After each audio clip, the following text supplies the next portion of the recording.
Good afternoon, everybody. I am Hadar Susskind, the President and CEO of Americans for Peace Now, and I am very happy to be here with you all today.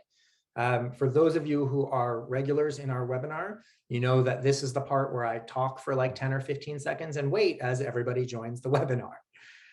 So this is introduction number one before we get deeper into the details. But again, we are thrilled to have you all here with us. I hope everyone had a nice, good holiday weekend, is enjoying their Hanukkah, Chag Sameach to everybody. So once again, I'm Hadar Susskind. I'm the President and CEO of Americans for Peace Now, and I'm thrilled to be here with you. Thank you all for joining us today for what is going to be a great conversation.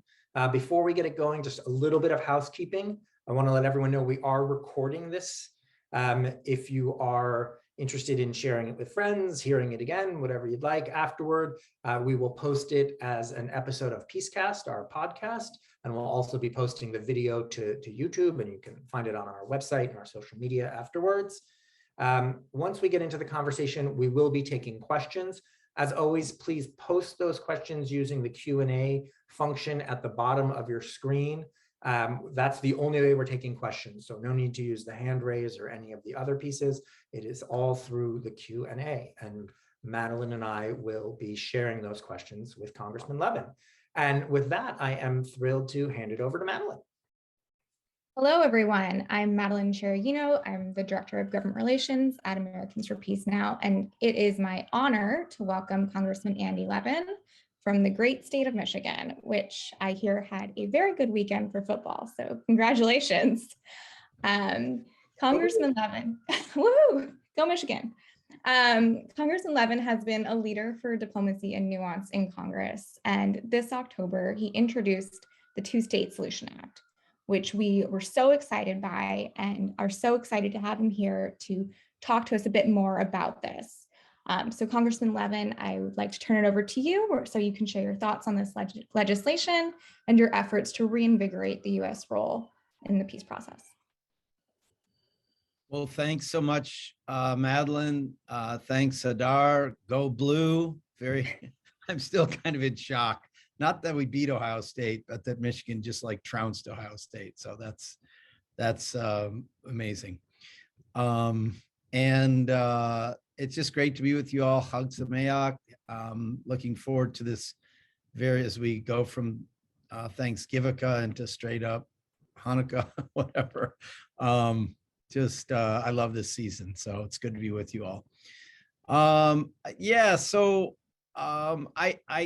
so grateful to Americans for Peace Now for your support for this bill and for having me here today, and just excited to talk to you all about this project that's so personally meaningful to me, the Two-State Solution Act.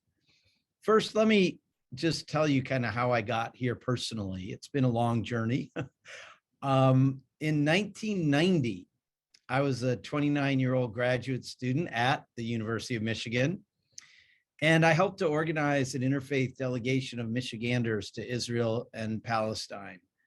We were Jews, Christians, and Muslims, Arab Americans, Jewish Americans. Our leader was the Episcopal Bishop of Michigan. My wife and I went together, and it was a wonderful trip. And when I returned home, I wrote an op-ed in the Detroit Jewish News, urging my fellow Jewish Americans to speak out in support of a two-state solution and an end to the occupation. In that piece, I asked, why don't we join thousands of courageous Israelis in opposing their government's policy when it runs counter to Israel's own interests and denigrates the Jewish people's centuries of struggle against injustice? Well, at that time, it was kind of a radical position in our community, and that didn't earn a lot of friends among the loudest and most powerful voices among Jewish organizations in America. But today, supporting a two-state solution isn't just non-controversial. Sometimes it feels banal and even meaningless. And I often feel like people saying they're in favor of a two-state solution has become like people saying that their thoughts or prayers are with the survivors after the latest mass shooting at a school or shopping mall in this country. And I say no more mouthing support for long-term security for Israelis and justice for Palestinians and peace for everyone. Without action, words are empty. And sometimes people mouth the words, then even support things that make peace impossible or further out of reach. So I have always felt personally that resolving the Israeli-Palestinian conflict is important, not just for Israel's peace and security, but for the soul of the Jewish people. The Torah mentions the mitzvah of loving your neighbor as yourself in one form or another 36 times, more than any other. And as a person of faith, I feel we have to not only treat strangers or neighbors or others well and generally, but we have to ask ourselves, who is the most important or difficult neighbor for us? And for the Jewish people, I think the answer is clear. It's the Palestinians. And we don't have time anymore to not act or to avert our gaze. America must reassert its long dormant role in bringing these two parties together and helping create the conditions for real peace and security. So that's why I introduced the Two-State Solution Act. It's a bill to accelerate progress towards a two-state solution and discourage steps that put a two-state solution out of reach. Briefly, the bill does a number of things. First, it clarifies the distinction between Israel and the occupied territories and reverses policies put in place by the Trump administration that removed those distinctions. Second, it funds programming in the occupied Palestinian territories to promote human rights, democracy, the rule of law, to strengthen civil society organization. Because a Palestinian government that respects civil and human rights and enjoys legitimacy amongst the Palestinian people is both a good in its own right and necessary, but it's also important for productive negotiations on a two-state solution. The bill also encourages diplomacy on a governmental level and people-to-people level, both, providing a way to reopen the PLO foreign mission here in Washington and authorizing funding for shared educational opportunities and youth activities among Israelis and Palestinians. Finally, the bill makes clear that the assistance to help Israel address its very real security challenges should continue, but it cannot be used in a manner that violates internationally recognized human rights or for activities that perpetuate the occupation or enable de facto or heaven knows de jure annexation. That includes activities like expanding settlements, demolishing houses or homes in Palestinian communities, or evicting Palestinians from their homes. Congress has long delineated explicitly what taxpayer dollars can and cannot be used for. That's kind of our job. And that includes assistance provided to Israel, like all other countries. It's nothing new. It is, however, essential if we're serious about achieving a two-state solution and upholding the political and human rights of Israelis and Palestinians alike. During the Trump administration, Israel accelerated planned settlements by more than 154% as compared to the prior administration. If we're serious about a foreign policy that respects human rights, if we're serious about supporting two states for two peoples, then we can't waste any more time or use excuses about the conditions of the PA or the fragility of the Israeli government or the fact that a terrorist organization is running Gaza. We've got to create the conditions for progress. You know, a couple of years ago in the fall of 2019, I took a trip to Israel and Palestine, and it was my first as a member of Congress. And honestly, I went wondering whether a two-state solution is still viable. Maybe the so-called facts on the ground in all those years since my earlier trip meant that there's no way to make it feasible. But when I went there and had so many meetings and site visits and conversations with Israelis and Palestinians, I have to admit, I was wrong. I believe it's still totally possible to have a two-state solution. that secures Israel's future as a democratic state and a national homeland for the Jewish people alongside a viable democratic Palestinian state. But friends, it's not going to happen overnight, and it's not going to happen without work. It's going to take concrete actions, and the Two-State Solution Act is a roadmap for those actions. I'm thrilled to have the support of 38 of my colleagues and counting, including several Jewish members, fellow members of the House Foreign Affairs Committee, the chair of the House Appropriations Committee, and also of its State and Foreign Operations Subcommittee, and many more. I'm also honored that the bill has been endorsed not only by Americans for Peace Now, but by J Street, TRUA, and a number of other organizations. We're showing the world that peace isn't on the back burner, and support for a two-state solution isn't just empty words. It's real, and there are people in Congress working hard to make it happen. I'll stop there and be happy to answer any questions or have any conversation you want, whether Madeleine or Hadar, who's ever playing MC. Great. I will start us off, and then Madeleine and I will take turns. So first of all, again, thank you, Congressman, both for being with us and much more importantly for introducing this bill and doing all the work around it. We are getting some questions, and I want to remind folks, please use the Q&A button at the bottom of the screen to submit your questions. I want to start, though, kind of at the 30,000 foot, because I was honored to stand with you at the press conference when you introduced this bill. And one of the things that really stayed with me that you said then was that, you knew introducing this, that this isn't, it's not getting a vote right now. It's not going to pass Congress, this week or next week. This is really about resetting the stage in Congress for this conversation and recommitting at least, I would say, the Democratic caucus to actually supporting two states and not having it be, like you just said, thoughts and prayers. So can you talk to us a little bit about what does it feel like to talk about this issue with your colleagues? Are people, do other people think that two-state solution is still viable? Are people committed to this? Are there other things? What are the responses you've been getting when you raise this issue in Congress?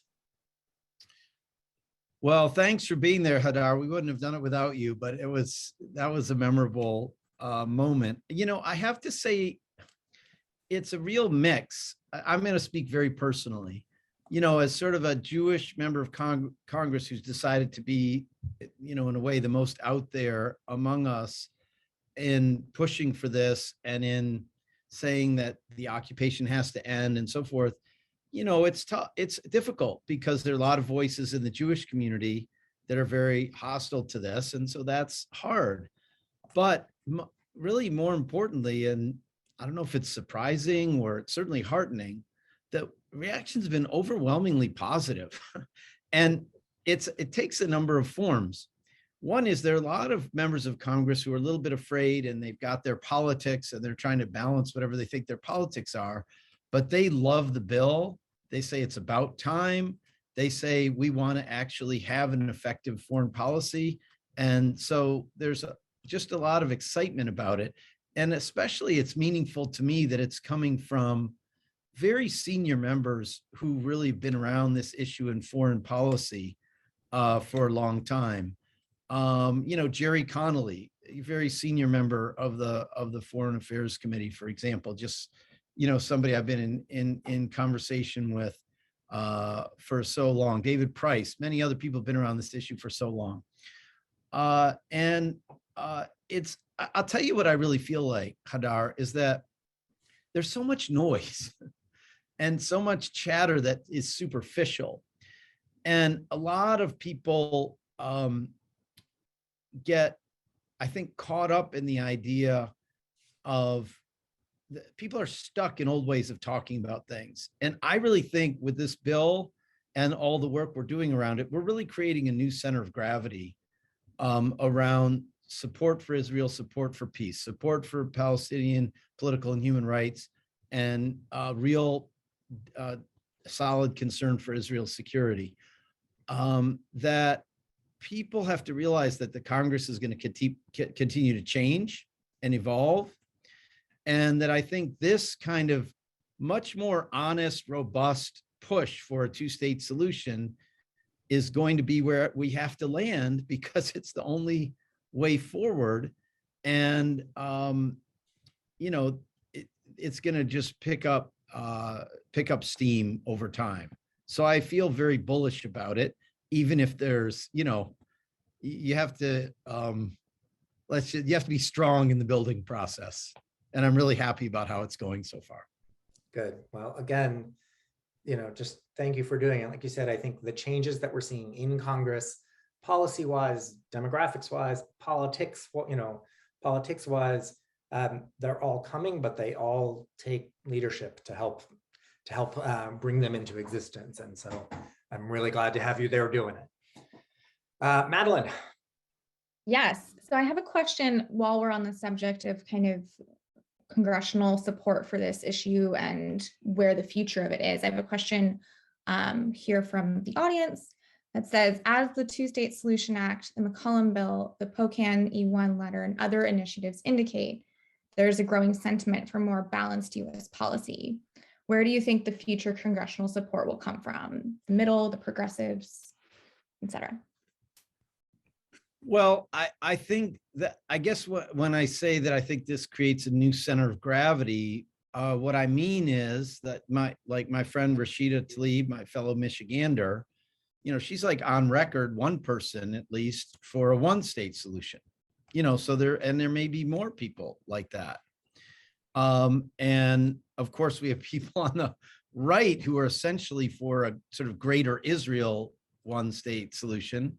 Some may not admit it, but many, really are. Some people don't want to reaffirm our aid to Israel. I understand that. So there's some people on the left who will not support this, but I think they would be super supportive of the outcome. I mean, if we get to the point where there's a referendum, an authentic referendum amongst the Palestinian people voting for peace, where they really get to determine their own fate, I think everybody will end up embracing that. And that's, essentially what we're pushing towards, is real, authentic political voice and power for Palestinians in their own right, to determine their own future.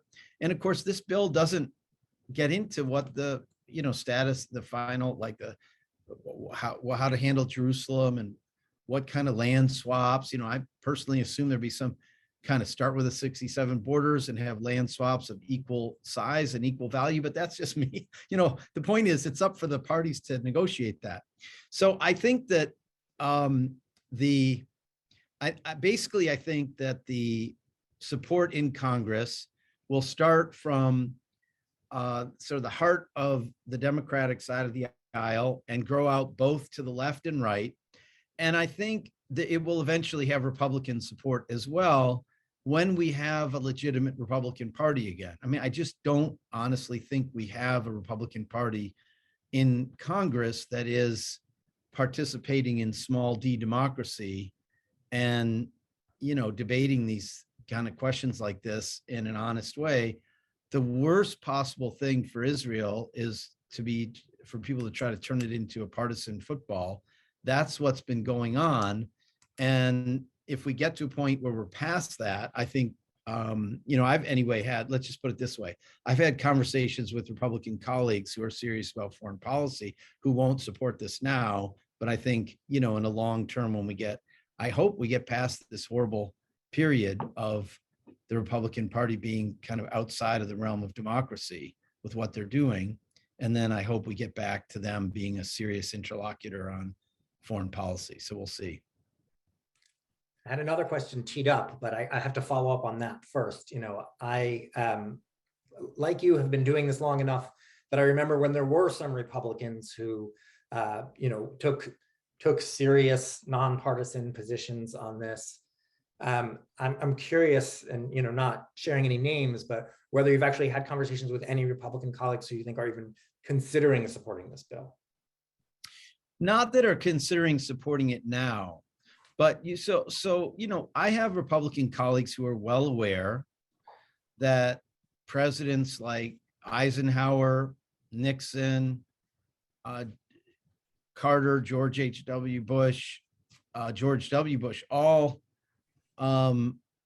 looked had a clear view that we had to have a two-state solution for there to be peace in an ongoing way, and we're willing to use American, the muscles that we have to try to push the parties in that direction, including Israel and the Palestinians. So, and I have Republican colleagues who think that that was the right approach and the only approach. And so I think there's not a ton of political courage I'm seeing amongst my colleagues right now.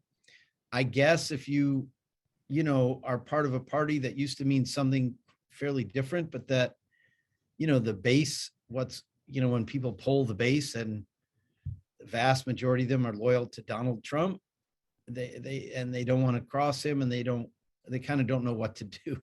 So it would have, I think it's not an immediate thing, Hadar. I think it's something for a hoped for time when the Republican Party is in a whole different place where they can be serious about a range of policies.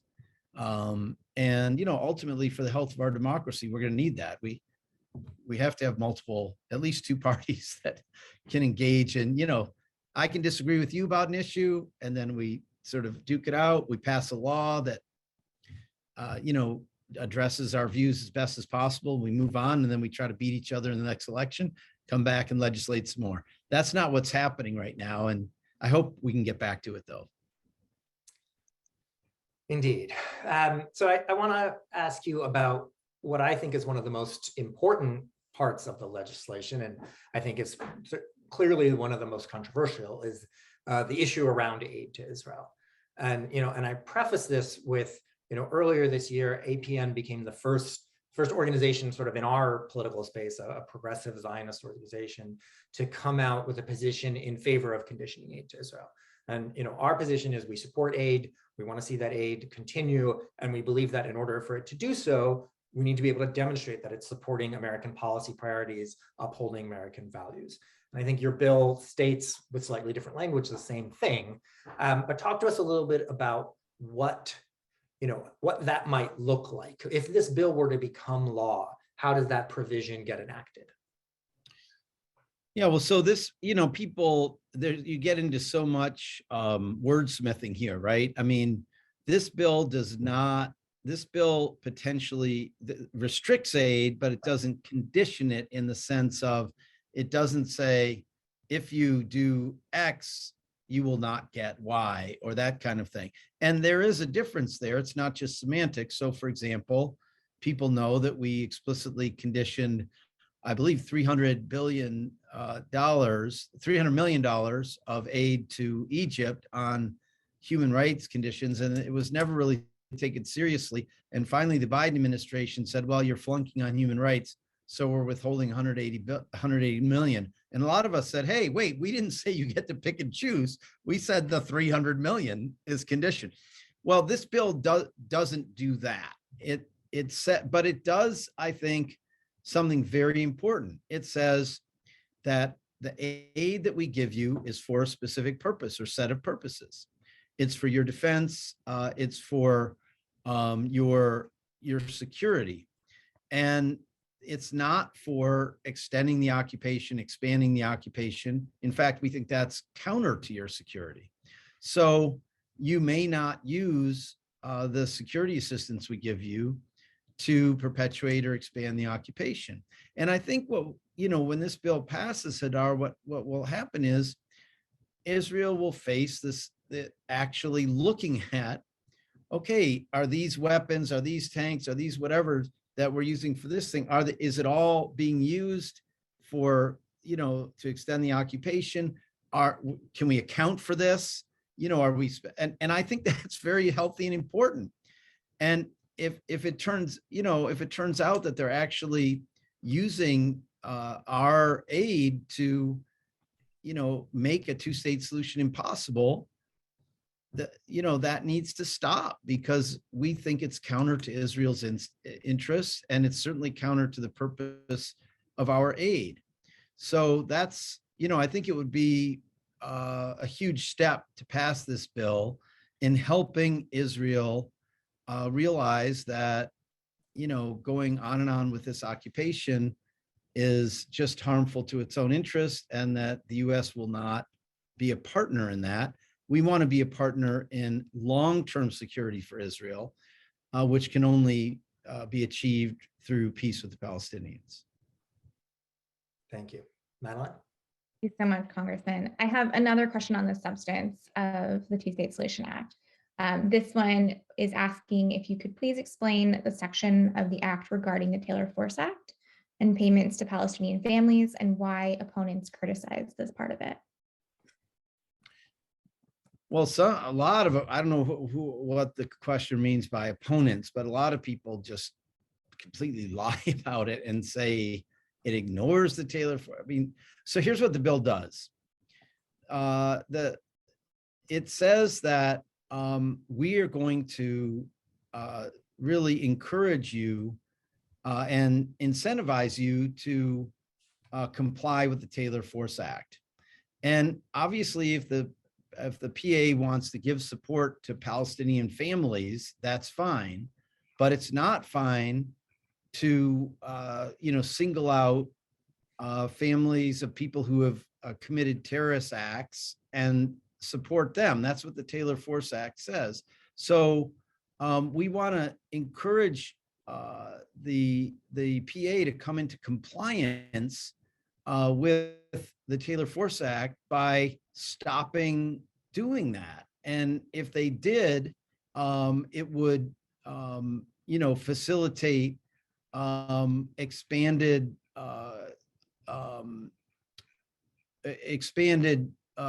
diplomatic relations between the U.S. and the Palestinians. Essentially, what it's saying is that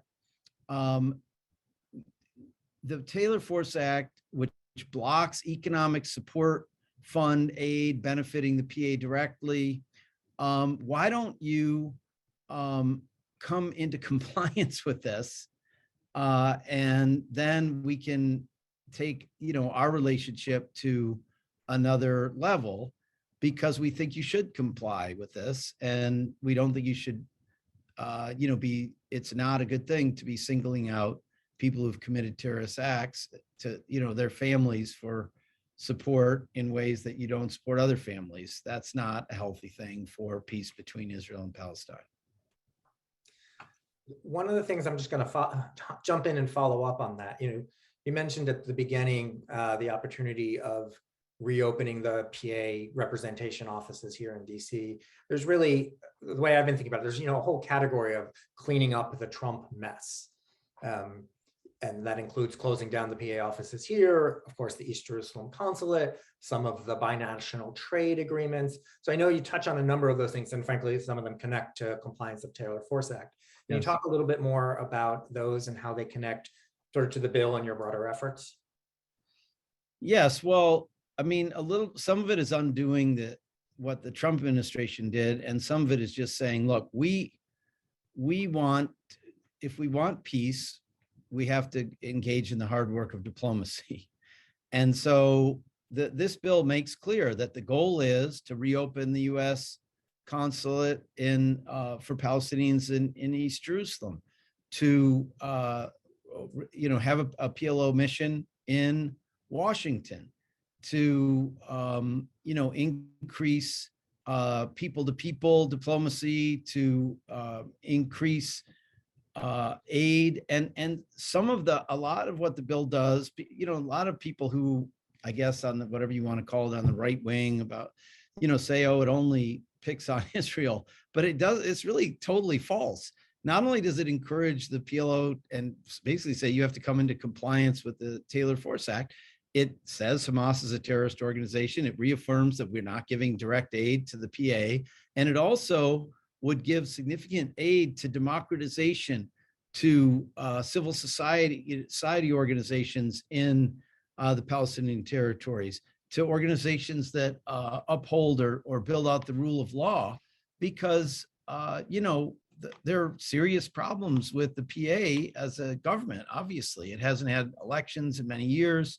It's has a lot of problematic behavior, in terms of human rights. within its jurisdiction. So the bill would really try to build up a Palestinian civil society to build and demand democracy for the Palestinian people. And so it's very pro-diplomacy between the US, Israel, and the US and Palestine in all three. And it also tries to sort of build up the democratic political capacity of Palestinian society. Great, Madeleine. Perfect. This actually brings us to our next question about, Palestinian society and Israeli society. There have been a few folks who've written in asking about some statistics that show that neither Palestinians nor Israelis are super enamored with the idea of a two-state solution in the moment. And they want to know what you think, contributes to that, and what you think can resolve this and make, inject more hope into the situation. Well, I have to say that the occupation's been going on for 54 years, and some people just think, it's not possible to end it, and so they turn to other ideas. Certainly, there are many young people of all ages, but American Jews, young Palestinian Americans, Arab Americans, people within Palestine and Israel who have that view. What I think is that there a lot of the reason for the polls within Palestine and within Israel is a lack of hope and looking at all the obstacles.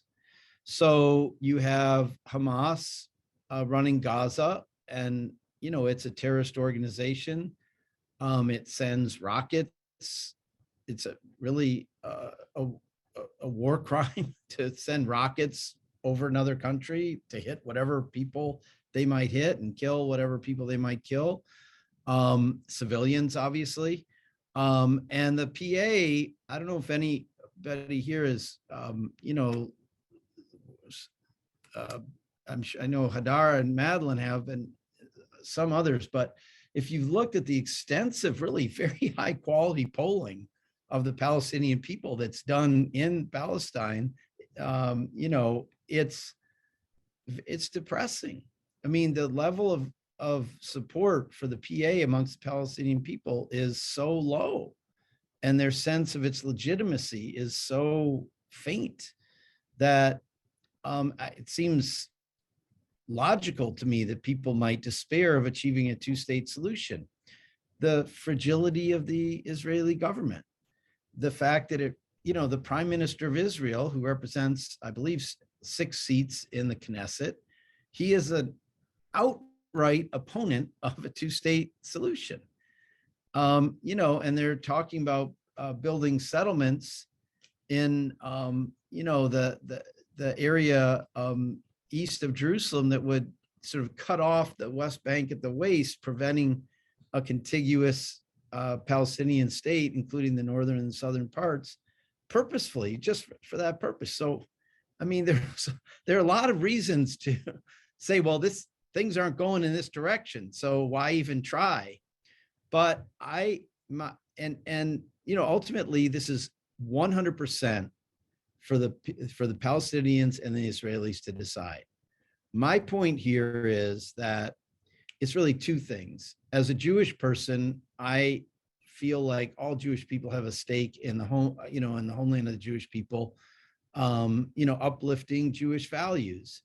And so it's really important that we not get into some permanent thing where the Palestinians are or would soon be a majority of people in this area, and they need their rights vindicated like all people do. But also, I think it's the only practical way for Israel to have long-term security. So I think there are a lot of reasons people could despair. I think it's high time the United States reaffirm what has been decades-long consensus that a two-state solution is the way to go, and also to take concrete steps to prevent things that would obviate a two-state solution and to encourage things that would make it possible and bring it to fruition. And I think we're not just an outside actor that is watching. We are a participant in all this. Lord knows, financially and diplomatically and militarily, we're all engaged in all this. So I think we can contribute to more of a sense of hope and possibility by getting off our duff and getting to work on achieving a two-state solution. And I think that'll change the polls right there. Absolutely. And that's a great segue into what I want to ask you next, really. So like you said, people have been saying two-state solution. Again, it's a long-standing bipartisan policy, but it's become lip service. It's become something that people just mouth. And so rarely do we see action. So first of all, I'll back up to a second. You were talking about the building in E1, and I'll just say thank you for signing the letter with Congressman Pocan, speaking up against that, because that's one of the things that we need to see is members of Congress demonstrating that leadership, standing up when things like this happen and making it clear that the US is paying attention to this. So, and that goes into the question of the Biden administration. They came in, they too have a basket of things, some of which we mentioned already on this topic, that need to be cleaned up from the last administration. But there's been a pretty clear sentiment that they're not eager to engage on this topic. We saw them, I would say, sort of slow walk a response around the last conflict in Gaza, rockets and missiles flying back and forth in both directions. They didn't say anything for a while. They finally spoke up, sort of urging a ceasefire, but not even really calling for it.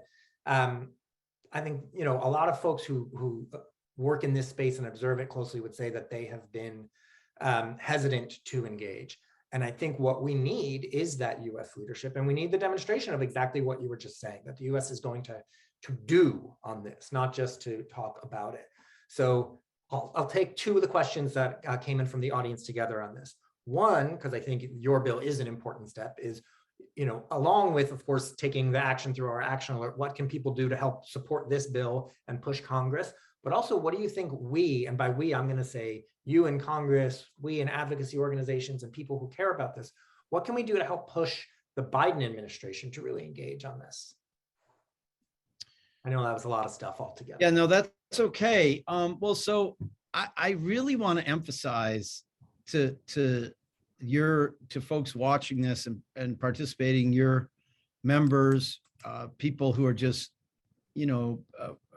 active citizens, your voice really matters on this. I'm engaged with my colleagues on the Two-State Solution Act a lot. And if you go to them when they're home, they tell me, they say, oh, Americans for Peace Now is just in my office, or, this person and this person. And it really matters. You personally matter to them. So, whether it's phone calls, emails, letters, texts, but to the extent you have relationship and you can have a little delegation with them or whatever, to visit when they're home, that's probably the gold standard, but it really, really matters. And just speaking up on this, and speaking up in your Jewish community, if you're Jewish, or just in your, local newspaper or whatever, that all that stuff I think is really, really helpful. In terms of the Biden administration, this is really interesting, Hadar. I would say that in a way, they're not moving as fast as I'd like on a number of priorities. So let me just, folks know I'm on the Foreign Affairs Committee. I'm the vice chair of the Asia subcommittee this Congress, and I'm also on the Latin America subcommittee. I created and co-lead a Haiti caucus because I have a whole history in Haiti. I've been quite frustrated there. Very different topic, right? Also, the Asia subcommittee, one of our responsibilities is non-proliferation. And I just think wow, Joe Biden, elder statesman of foreign policy for America, right? He's not just the president of the moment. He was the chair of the Foreign Relations Committee in the Senate, and on that committee, he's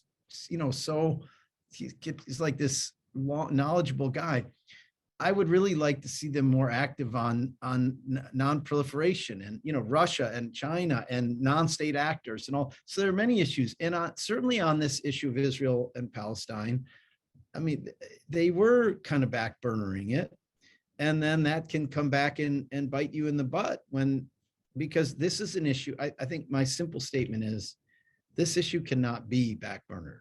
You can try to put the pot back there on the back burner, but it'll boil over and you can't really control it. So you kind of have to get in there and send clear signals, send strong signals.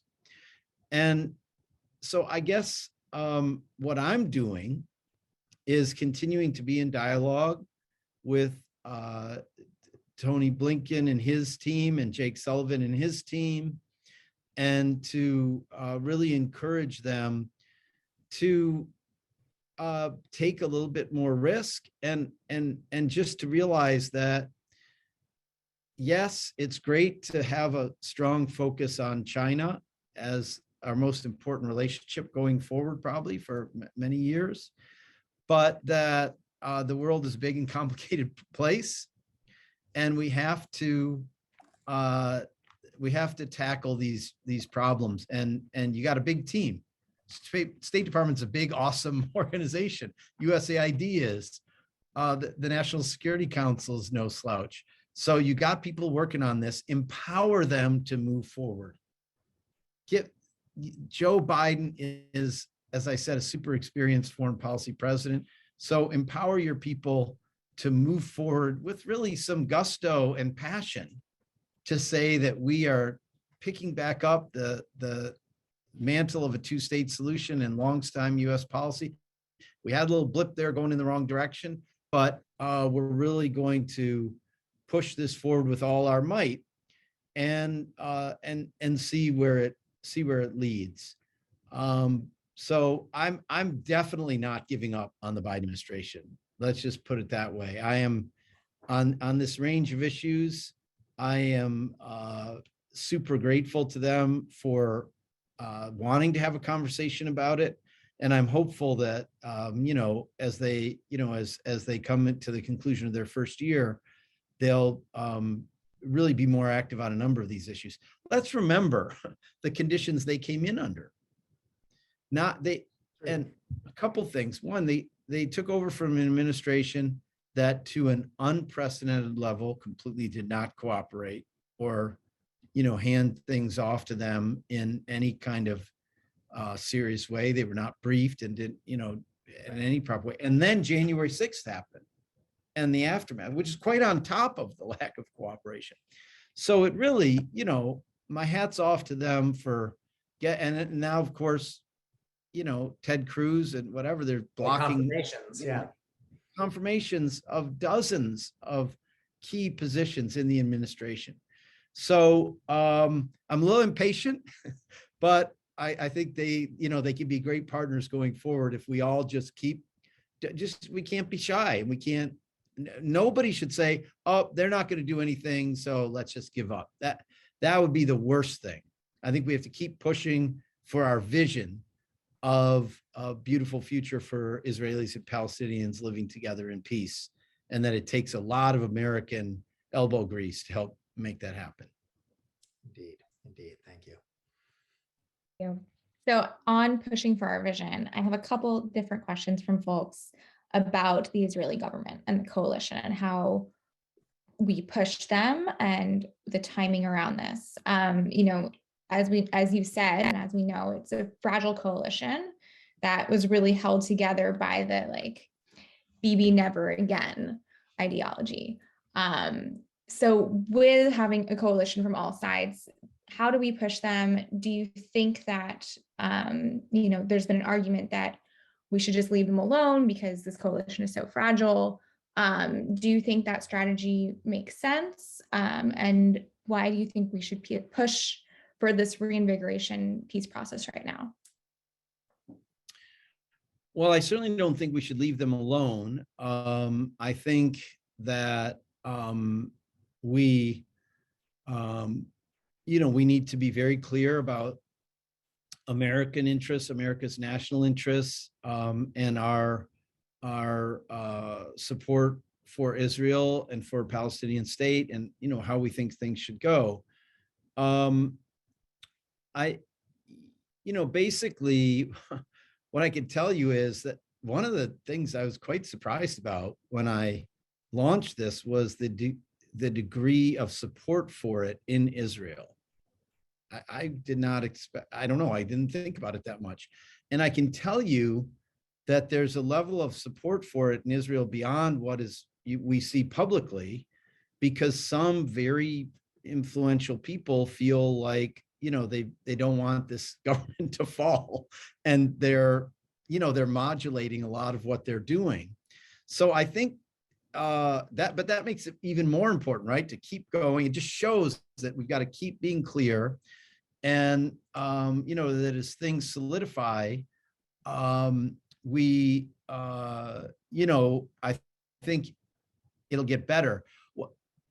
Here's the thing. We just say, oh, well, we just have to be quiet or not do anything. I mean, we have an Israeli prime minister who is for a greater Israel vision with no Palestinian state.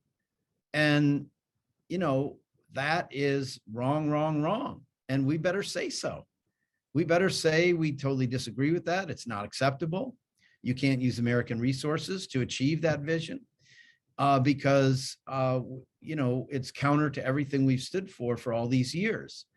And so it's super important that America engage, and that everyone who loves Israel engages, to have a very clear, it can be a cacophonous set of voices, because, hey, we're Jews, so, it's got to be, 3 Jews, 4 opinions. But, we have to really be in more communication. And in terms of how it's going to go, who knows? I mean, obviously, Yair Lapid is supposed to take over after a couple of years. In the Netanyahu times, when he did something, he never let that happen. But this is a very different situation. And Lapid represents, the sort of core, biggest critical mass of this coalition. And, so I think we have to sort of keep pushing forward with a vision of what needs to happen. I think the US government over time, and before this became a partisan thing, was very successful at doing 2 things at once. Being very clear to Israel that we're your guarantor and best friend, we have your back, and that there's no blank checks. We're not, that you must move towards peace with the Palestinians. And, we have to get back to that. It's, in my view, we should have done much more of it, over many years. But here we are. And certainly the answer to a coalition that's fragile, or a coalition that is everything but the kitchen sink and includes, the far right to, quite over to the left side, is not to be quiet. It's to be more clear than ever that we need to push towards a 2-state solution. And we're going to keep saying that and keep taking concrete action to push you to get there. Thank you. I want to sneak one more question, or 1 or 2, if we can get to them quickly. Another thing that came up in the Q&A here is, just now you were talking about how we're relating to the Israeli government and that coalition. There's a player that's not new to this, but the circumstances are different now post Abraham Accords, and Israel having relationships with Gulf states and Morocco and others. And I'm curious whether, in your work on the committee through this bill or otherwise, you are engaging with any of the Arab states around Israel-Palestine differently. Yeah, well, that's a really interesting point and a good one. I am hopeful that we can take this process of more countries befriending Israel, if you will, and then reaching out to them and say, great, let's let's have you get in the game more about achieving a two-state solution.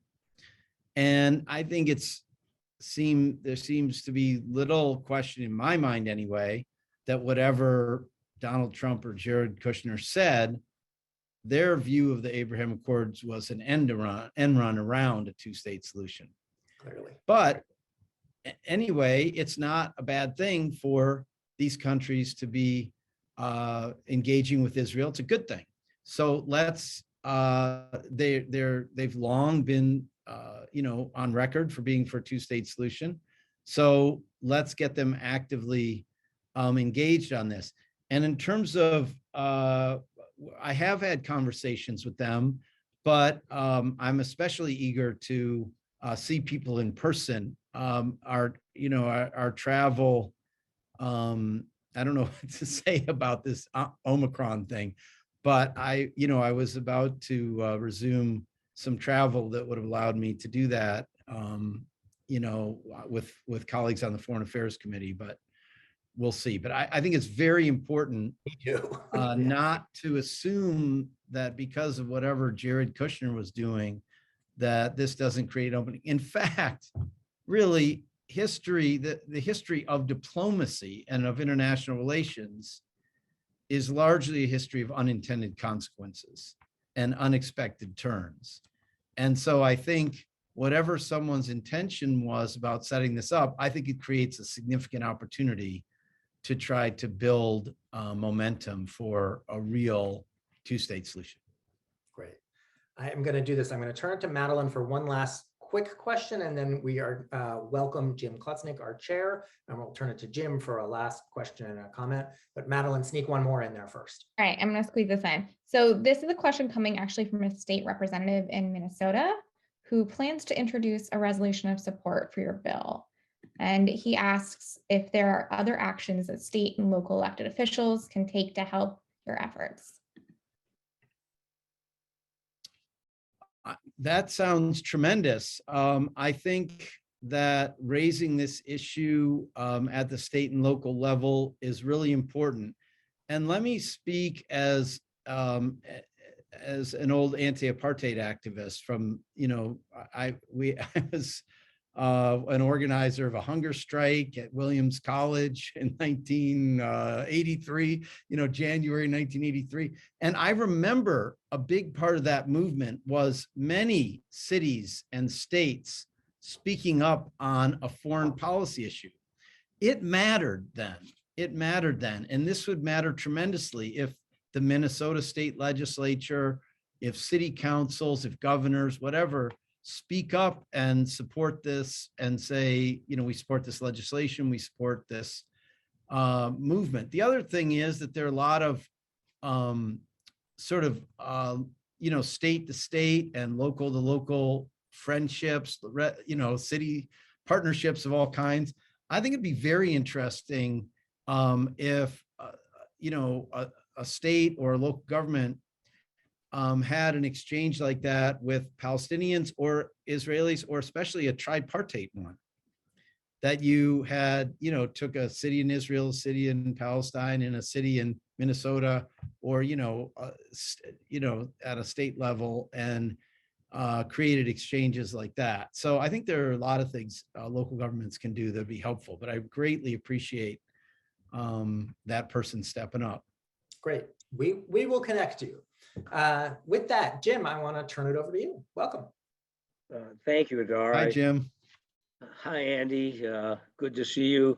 I didn't think I was going to be on here today. A little auto flat tire issue that kept me away from this, but I did come in about 30 minutes ago, and just want to thank you again for standing up where others have not been able or willing to stand up, and try to convince particularly the Jewish world that two states are the only answer here, two sovereign states. You can't be the permanent overseer of another people into eternity. As I've said to my own colleagues, you might as well just put on the Pharaoh hat and start building pyramids. If you want to act like that, we've been there before. And I think you've rightly pointed out the lack of hope being the biggest issue here, whether it's for Jews or it's for Palestinians.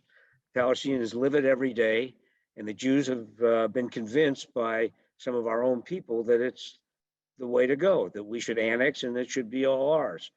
And now that we finally have Netanyahu apparently out of the way, let's not be afraid of this coalition.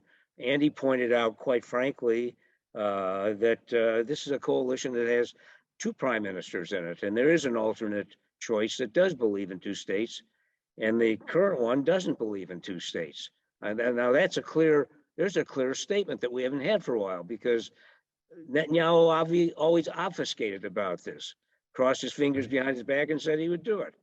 So I salute you, Andy, and your colleagues who've joined you in this for raising this pennant high. This is a billboard for the rest of the world to see. The two-state solution is the answer, and the only answer. Two sovereign states, two sovereign people, one not dominating the other. And the only people who can do that start with the United States of America, and I will add to it the EU, who've been steadfast in keeping this alive while we've had administrations that equivocate. We have people who equivocate. And I think now that this issue has been presented in Congress, let's keep it going. Let's make a bigger billboard. Let's make it as big as we can to make people have hope on both sides that this can happen, and that we will join with Andy and his colleagues. Certainly, Peace Now with its colleagues in the Progressive Israel Network, including J Street and New Israel Fund and other organizations much bigger than we are. We can all join in and support Andy and his, I'll say Andy and his gang. To call out Andy's old enough to remember that anyhow. So I thank you again, and I thank everybody who's joined us today on this, and keep plugging. We've got it going now. We can convince Uncle Joe to do this. I'm convinced of it. Thank you. Thank you, Joe. Well, can I just respond briefly, Hadar? Because Jim, you are so awesome and just eloquent, really. As somebody who loves the wilderness, a lot of times when you climb a mountain and you keep thinking you're near the peak, and then you get to the top of something and dang it, it's just like a sub peak, and you keep going. And right. I feel like the hope that, hope can be difficult until all of a sudden something seems in reach. It's on us to help people see that this is possible and we're not going to give up. And as long as I can tell you one thing, as long as I'm here, I'm going to be carrying your banner, your billboard forward with joy and determination, and in a very, proud Jewish way.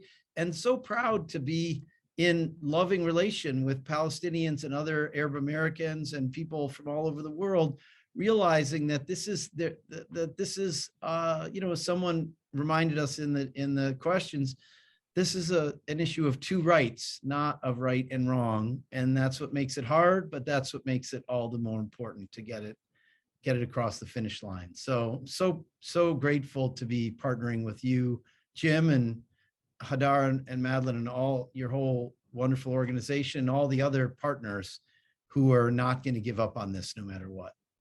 Thank you, Andy. Thank you. And we said at the beginning, this is Hanukkah. Hanukkah is the holiday of light, and we are going to continue to shine light on this, on the bill, on the work that you are doing, and keep this effort going. So thank you again. Thank you everyone for joining us.